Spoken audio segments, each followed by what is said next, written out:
New at 5, Minnesota trade officials say local companies will be hit by more than $600 million in tariffs as a result of an escalating trade war. On Sunday, Canada will impose new tariffs on hundreds of millions of dollars in local goods after President Trump slapped Canada with tariffs. Now, as Pat Kessler reports, other countries are following.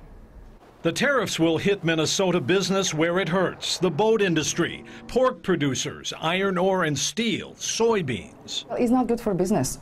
Minnesota trade officials estimating new tariffs on Minnesota products from China, Europe, Mexico, and Canada will total $641 million this year.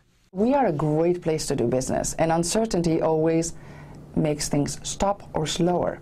And when you slow down a business, it's not good. The escalating trade war began with President Trump slapping tariffs on U.S. trading partners, including Canada. We are going to make trade fair and reciprocal. Reciprocal, you know what that is? They do it to us, we do it to them. Minnesota pork producers will see a 25% surtax from Mexico, adding $52 million to pork products, which producers say has consequences for rural communities. If we don't have those dollars coming into rural communities, it does have consequences for those small towns. The longer the tariffs remain, the more damage they will do, say trade experts. But the best advice to business: keep selling. Continue business. Continue business and continue what you're doing.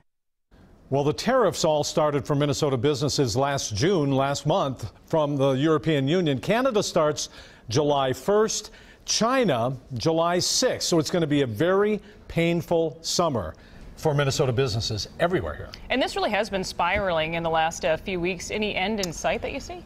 You know, everybody's talking about that, but there doesn't appear to be an end. Trade officials were hoping everybody would stand down, but that doesn't appear to be happening. In fact, President Trump appears to be escalating this thing. But the tariff targets, Minnesota businesses, they're the ones who stand the most to lose here. All right. Keep following it. Thank you, Pat. You bet.